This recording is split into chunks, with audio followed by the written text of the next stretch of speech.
What's up, guys? Thanks for tuning in to Miles TV again. I got my lovely co-host here today with me, Faye, and we are on episode 6 of Retrograde Infinitum. 6. Yeah. So this episode, we're gonna finish up combat. We're gonna get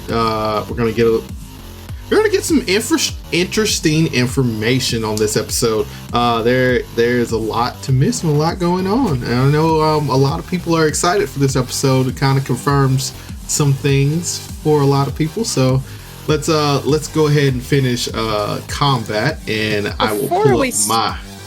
Before we start the combat, I do want to apologize because it might not have been heard. I am sorry, Emily. I completely forgot she was a fixer, not a net runner. I got her confused with her brother. Did she say anything in the Discord? No, but Andy corrected me, and even though I did apologize, I'm apologizing again because I do feel bad. Oh yeah. But it's I'm fine. also Everybody really makes new mistakes. to this, so I'm really new to Cyberpunk, so I'm learning. Let me pull up my map. So, only thing we did, I think Andy confirmed, only thing we did get wrong is that there are 3 cars instead of 2. 3 enemy cars, Callus car, and there we go. But we pick up right where we left off in the combat. It is, I don't have my churn order going anymore, but map's good enough. Sapphire's up and she shoots at a security guard and she misses, which is a lot for Sapphire. She's been taking out kneecaps left and right since she started combat.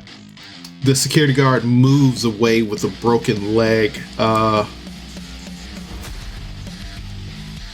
think it was this one.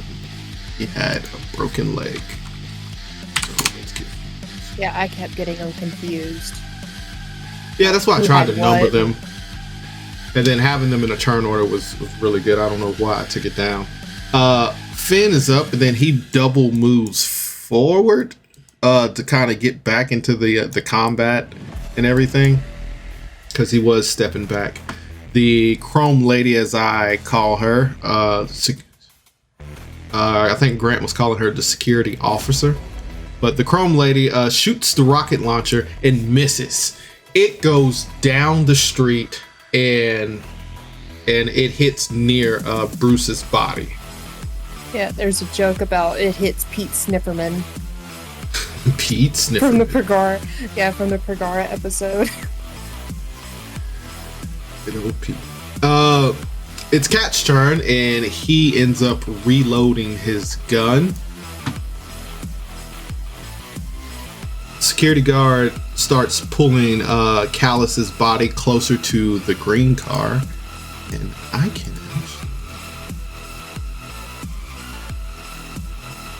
actually to the green car.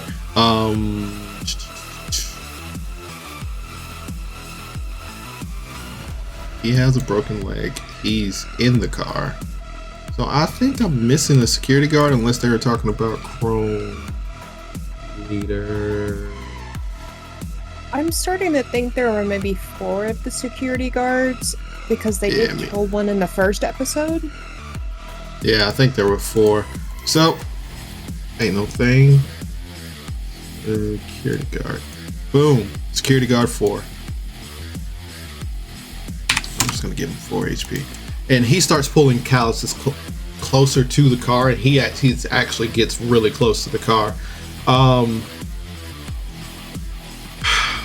Roger uses his new rifle that he found to shoot the security guard, but he also misses. There is a lot of missing going on in Cyberpunk. And I know they're like basically level 1, but man, they are missing a lot. Sapphire shoots at the security guard and misses. Finn shoots 2 times. He has 2 shots, and he hits a security guard and he dies. And I think that was the security guard pulling Callus, because after that they stopped pulling Callus. So he is dead. The security guard with the broken leg keeps hobbling away. Cece runs up to the car and threatens the security guard that if they don't get out, she will shoot, and she holds her turn. So Cece is here. I'm gonna say she ran up there. Security guard, she threatens the security guard, and of course Grant leaves it up to a roll. The security guard's just like, nah, and then he drives off. So they are out of here. The Chrome Lady loads another rocket and moves closer to Callus's body. That person there. Zoom in a little bit. She moves closer to Callus's body, and then this is where she threatens to, like, if everybody doesn't stop, she's just gonna basically blow up everything. Yeah, she's just trigger happy with that rocket launcher. Cat tries to disarm the Chrome Lady, but it just doesn't work out. His bullet just bounces off the rocket launcher. Roger tries to disarm the Chrome Lady, but it didn't work. Sapphire tries to disarm, but that also doesn't work. Finn is like, you guys got this, and then he walks away. He grabbed Callus, by the way. Oh, did he grab Callus? Yeah, he grabs Callus by the collar, and he's like, yeah, I don't give two shits about this damn rocket launcher. I'm out. Y'all got this. Okay. So, yeah, he grabs Callus, and he starts to leave. So, yeah, I didn't have him up far enough. I didn't think he could dash that far. And this is, I don't know if you have that on there, but it's also when Cece starts rummaging through Callus's corpse. Yep. I don't know how else to say it. Yeah, so, that security guard with the broken leg, he keeps hobbling away. And then Cece goes through Callus' body, and Cece has struggled through this fight scene. She gets in that one to, like, kind of look through his body, and she ends up finding something and then ends up dropping it without getting a good look at it. She just struggled there. Poor Cece. I mean, she's having a mental breakdown. Just let her be.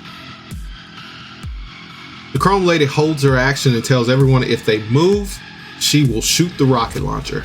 Cat is up, and he risks for the biscuit. He attempts to disarm her, and she shoots the rocket launcher and misses, goes whizzing past, I think, Cat or Cece's head, and Cat hits her and crushes her finger. She ends up dropping the rocket launcher. He shoots a second time, but misses and moves between her and where did I put Cat? Her in the car. Roger shoots her and he misses. Sapphire shoots and hits the Chrome Lady. She takes a bit of damage. She is she's pretty hurt at this point. I'd say she's bloodied. Finn still just slowly walks away. I guess he does still have Callus's body, and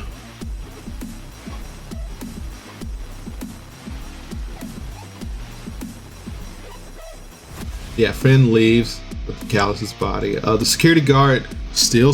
I love how every round Grant was like, that security guard just keeps crawling away, but he has a broken leg, so he can't get far.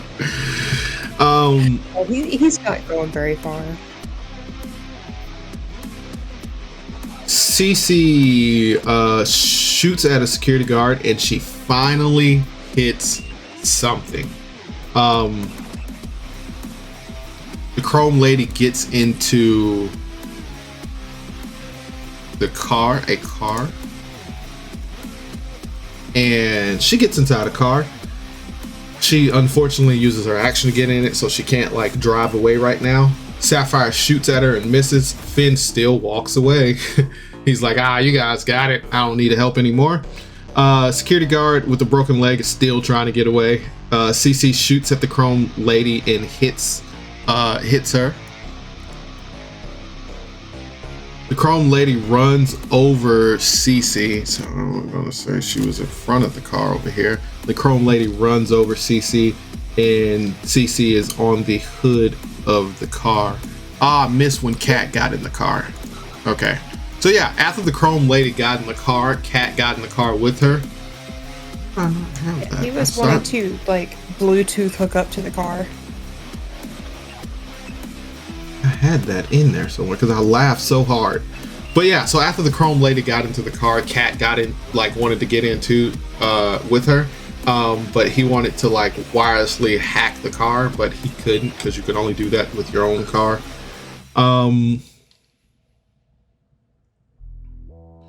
So when Cece gets hit by the car, she ends up on top of the, why am I doing hands gestures? You guys can't see me. When Cece gets hit by the car, she is on top of the car and Kat is in the car. Kat and the Chrome Lady are fighting over the wheel. Cece, Kat, and the Chrome Lady have whiplash. So I don't know what all comes with whiplash, but I guess they're gonna have to deal with that later. But Cece ends up shooting at the Chrome Lady and misses. And right now, the only people who are still in combat is Cece, the Chrome Lady, and Kat.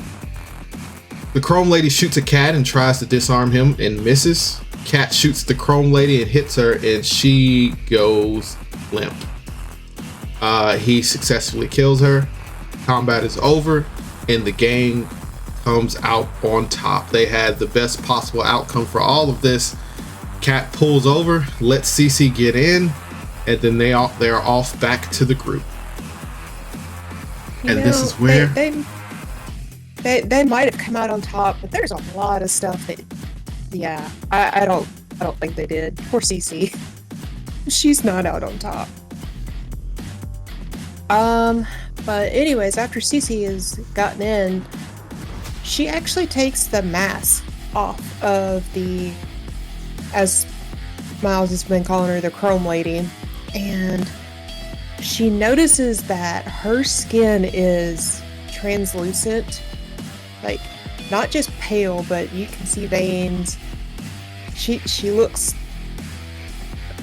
in better terms for me, she looks sick, and even her eyes are almost completely white.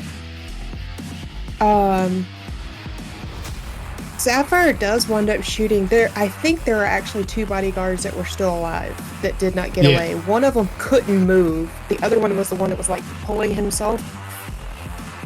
Well, so one of them we found out that was an actual bodyguard / mercenary who just picked up jobs, and then the other one was actual security guard. Yeah, so the security guard went, Sapphire point blank shoots him in the head. He's gone. She's like, no, I'm done. I thought that was a little cold for her. I was like, oh, Sapphire. I didn't. I not that I expected it, but I loved it. I was just like, this is character development. This is stuff I needed to see. That shows you how much she cared for Callus. Yeah, not only that, but she's been through a lot. Her apartment has been, ransacked. She doesn't know what's going on. And then all of a sudden, here's Callus dead, and Bruce. It's like, what the? I don't know what's going on. So, she walks up, she looks at the other guy, and I think it was more of a look between her and Roger, and Roger's like, no, I'm going to talk to this one. Because they did need to get information out of him. And the guy takes his mask off, and he is a Jotun, which is apparently a troll. I'm not sure. If I said that wrong, I'm sorry. But he is very mangled. He admits it was stupid to take the job. And this is when Cap pulls back up, and now everybody's back together.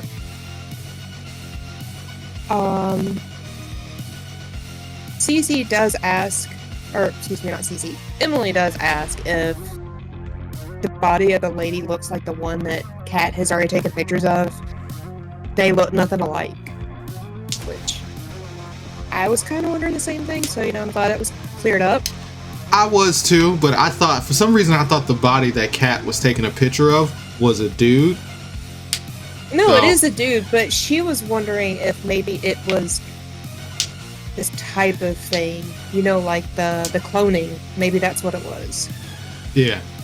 And Grant just said that no, their skin's just really weird. They look human, but at the same time, almost not human. And this is when Kat suggests to Cece that she needs to, clear all the security footage. She says, yeah, I'll go talk to Lumi. They searched the bodies.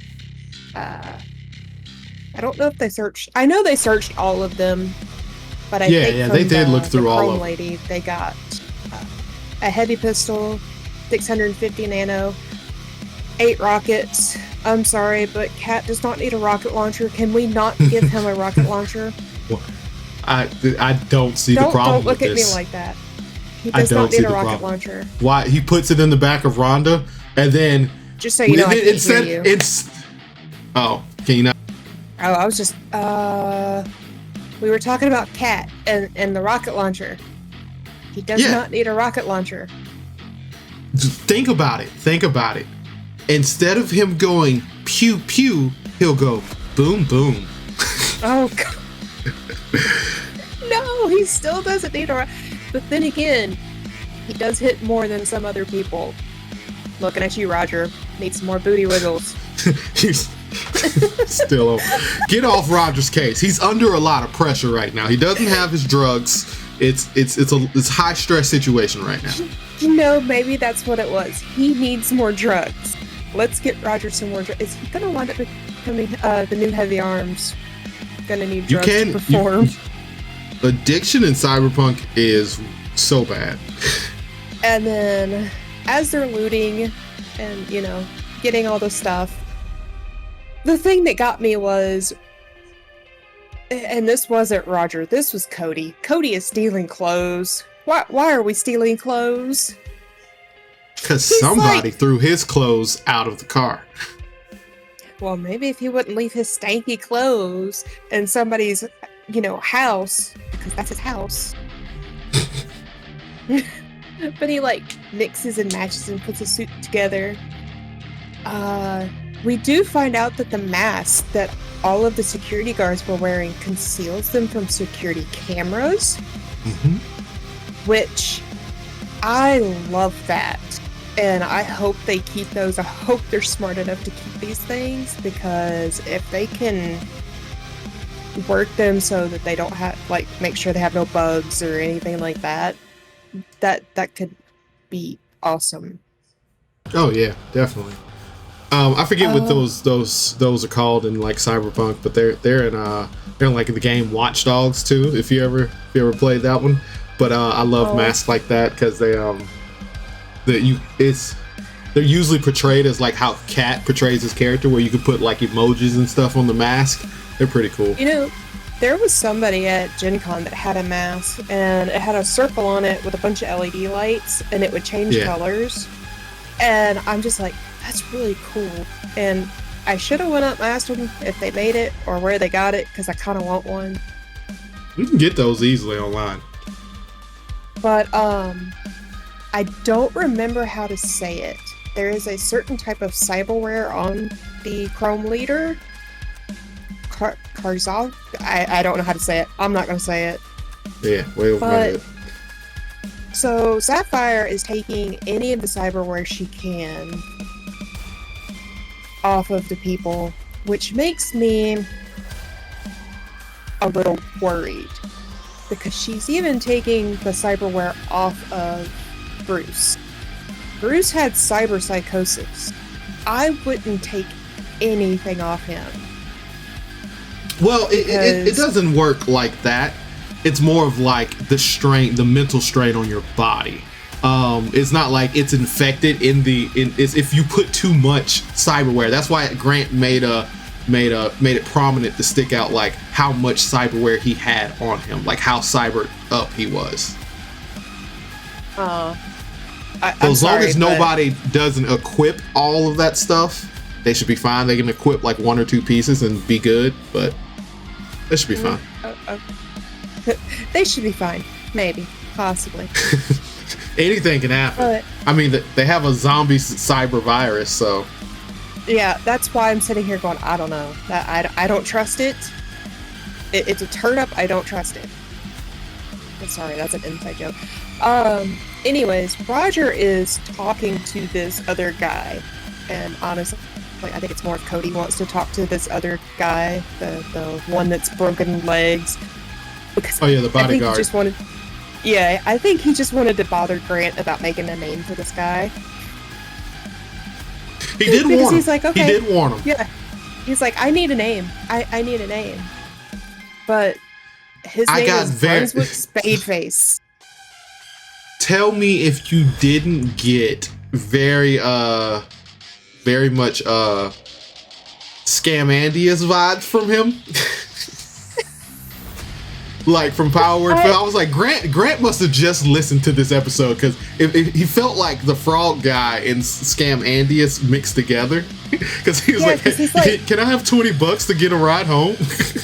Yeah, because he's like, he does give some information, but at the same time he doesn't, but then he's asking for money. So yeah, maybe that is what happened. I don't know. I thought that was hilarious, because he was just like, it's just what I do, man. Like, it's just a job, and but can I have $20 to get home? He's like, man, I just need $20 so I can get this Uber, so I can go home. I am tired. I've got broken legs. Watch, this guy's gonna show back up, and then Roger's gonna be like, you want to be a roadie for my band? Well, Roger is trying to get him to look into pursuing other options for money. He's like, hold on, let me give you my old bass. I hate that I'm preparing shows now, because I'm like, that's number one Ferric move. Ferric is like, look, you could be a shoe cobbler, anything, just don't do this. You can do anything, just don't do this. And this guy, he was honestly just looking for a job. That's all. He didn't ask any questions. He's like, whatever, I just need money. So I kind of feel bad for him. He's like his mom at home or something. Yeah. But as they're talking to Brunswick over here, he even asked why the lady's skin is the way it is, and he's like, I didn't know she looked like that. All I saw was the suit. And he said that they ambushed Bruce and Callus. And he's like, I didn't know Bruce was going to be that tough. He was apparently not expecting it, and this was before the psychosis. Yeah. And honestly, even in the first episode, I didn't picture Bruce as being tough, because he kind of seemed like I don't know, just a little lackey. But we didn't see much from him. Yeah. He does mention a road called Cloudfield Lane, and it's in the Stacks, which is an area in the town.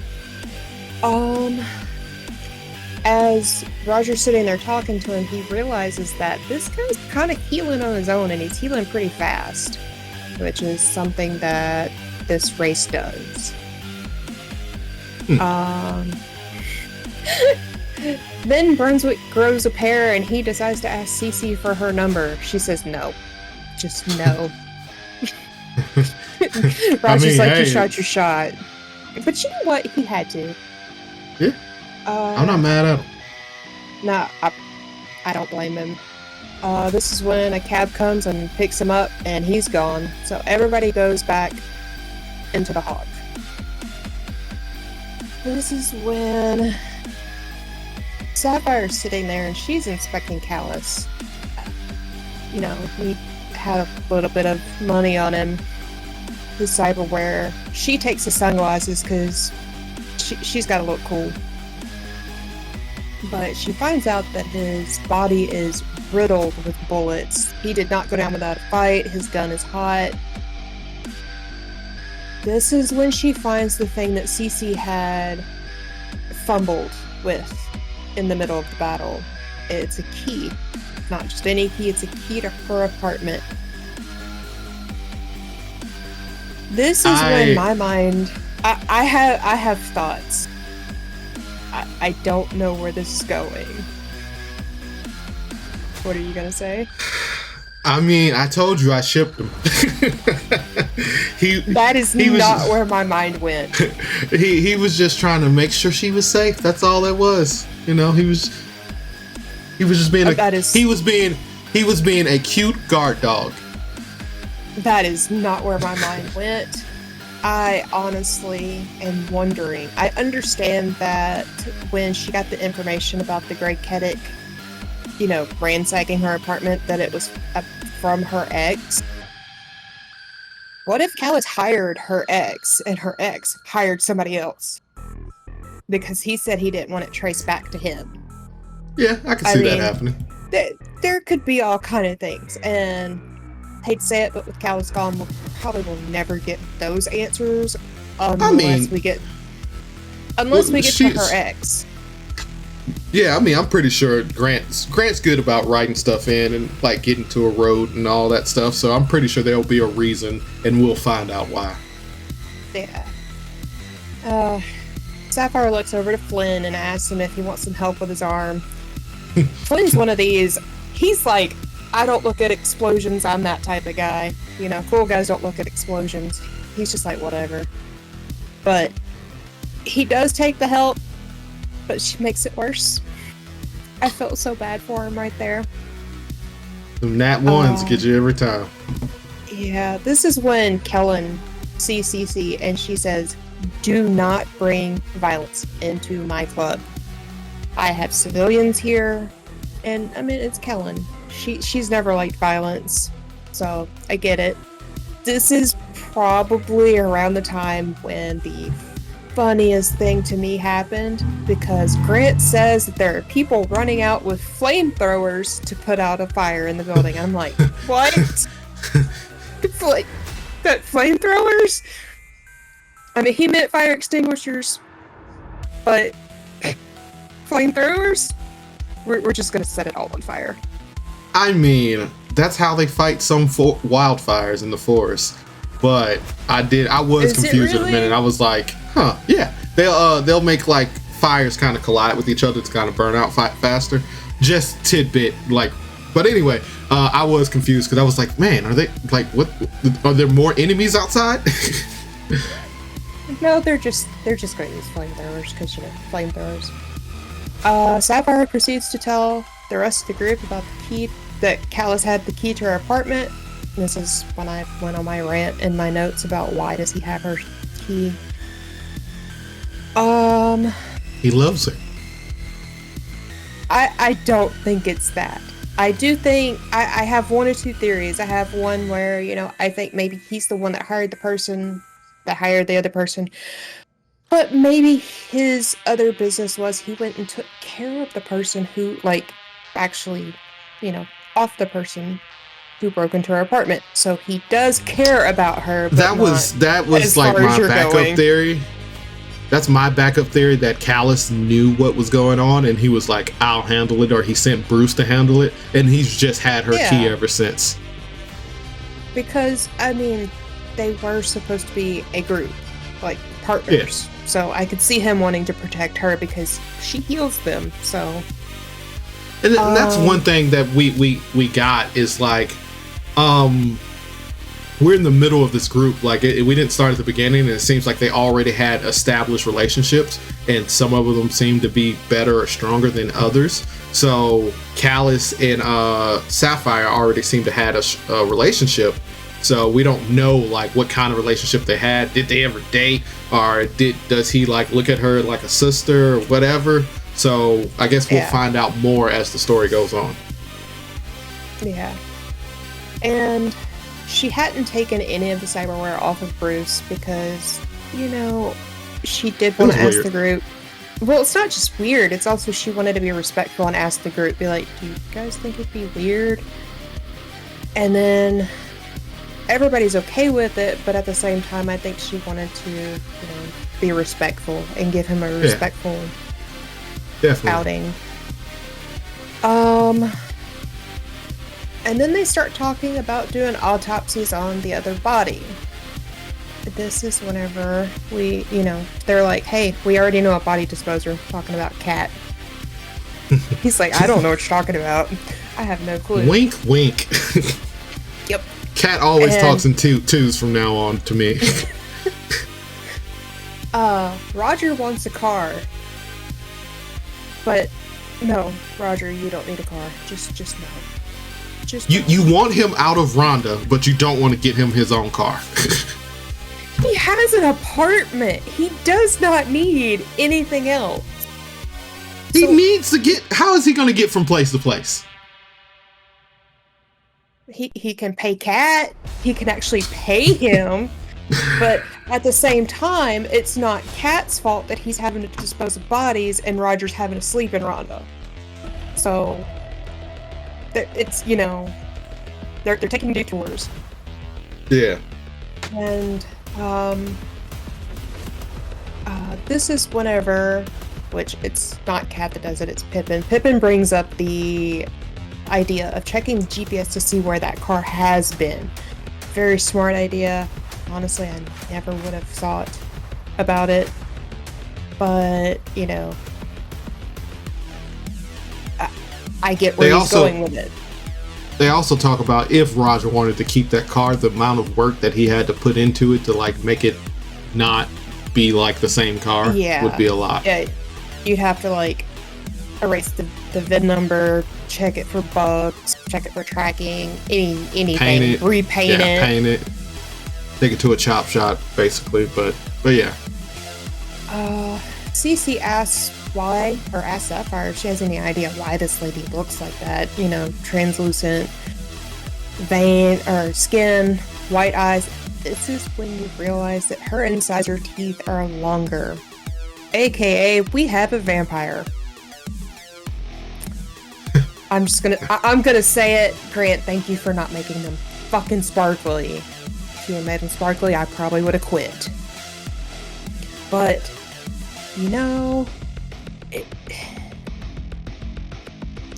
it kind of lines up with my other theory, because you have the one group of people who are scared of the moon, who I think are werewolves.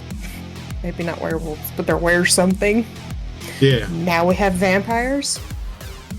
And they even inspect the lady's neck. They notice that she does have a wound on her neck. I don't know if you caught that. Yes, she has bite marks. But Roger and Cece do suggest maybe it's a body mod. People do all kind of weird stuff. Tattoos, piercings, all kind of random stuff. Roger was I've seen the same movies y'all seen. Yeah.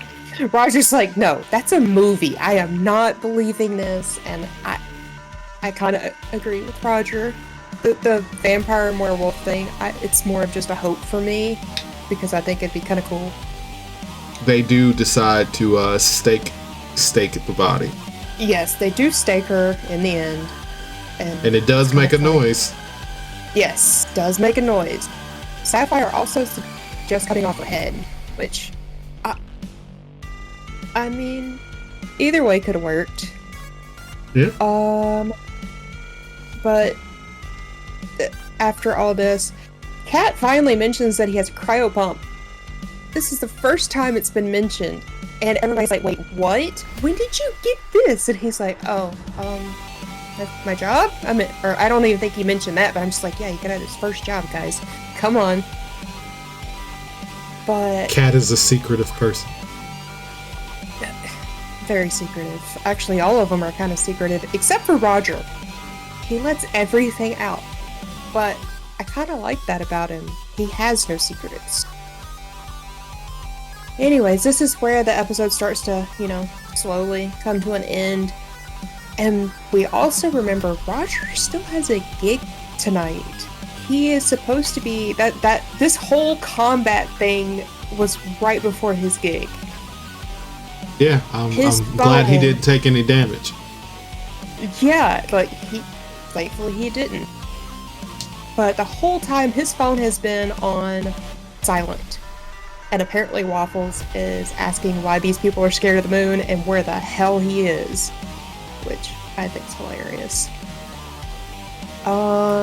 Waffles is so ungrateful. He really is. I'm still, I know Grant can only do so many voices, but Waffles is Zoros. And Okay. at the end of the episode, we are left with, it was a successful mission for the Edge Runners. They didn't keep the car, they did sell it. They got 5,000 nano, which, I don't blame him. I would have taken the money too. Yeah. Not to mention, like it was mentioned, or like we mentioned earlier, you'd have to do a lot of stuff to make sure that that car was not being tracked. Or traced back to you. Yeah. But they were very successful. They stopped the Chrome Lady from, getting either body. The Chrome Lady didn't get away with anything. Like she had 3 missions and she didn't do it. Yeah. And that's the end of the episode. Yep. And it was a good episode. I really like I thought the combat would be a little bit more jarring, but it was actually pretty good, pretty smooth. Everything was moving along. Nobody took too long. And then after the combat, the transition, especially Grant kept it going. You can tell like when she got in the car and they had a little car scene. It was pretty good. You can tell that Grant didn't want things to happen, but I mean, he just let them happen because that's the way the events unfolded. Because he was just like, you guys got everything. You got a rocket launcher, you got a car, you got some guns. You got the key. Yeah, so it's just like, you got all this stuff. When the rocket launcher came out, I was wondering what was going on, and then, later on, he mentions that he was trying to completely blow up Cal's body. Yeah. Because he did not want that information out. Yeah, leave no evidence behind. But that makes me wonder, what are we missing? Because it can't just be the key for Sapphire. There has to be something else about Callus's body, and I'm thinking something in this cyberware. They can look at his brain and kind of figure out what's going on. They can get somebody to hack into Callus's memories. Well, I was about to say, since he has a cybernetic eye, I would think that he probably recorded something. Yeah. Yeah, so I would think that be like, hey, let's get Lumi in on this. Can you figure out what's on here for us to, or, that they wanted to kill so bad for? Sometimes I wonder, do we say anything that gives the players any ideas to be like, yeah, we do need to do that? You probably do. Me, I'm just sitting here spitting off, nonsense about vampires and werewolves. You got some great theories. But yeah, this episode is a definitely solid 8 out of 10 for me. What about you? Same. 8 out of 10. It's got the same quirkiness and really good combat. Then we're left hanging about these vampires. Yeah. But yeah, that was episode. What? But next week, episode 7, we get a concert. We might get a concert. Don't get your hopes up. We get a concert, dang it. About destroying the moon. You know what? The only thing I could think of, and this is gonna show my age, and I'm not even that old. Cody, just rip off a Pink Floyd song. Just change the lyrics some. There's an episode of South Park about that. But exactly. As always, guys, thanks for tuning in to Miles TV. This has been episode 6. But until next time, thanks for tuning in. You guys have a nice day. Bye. Bye.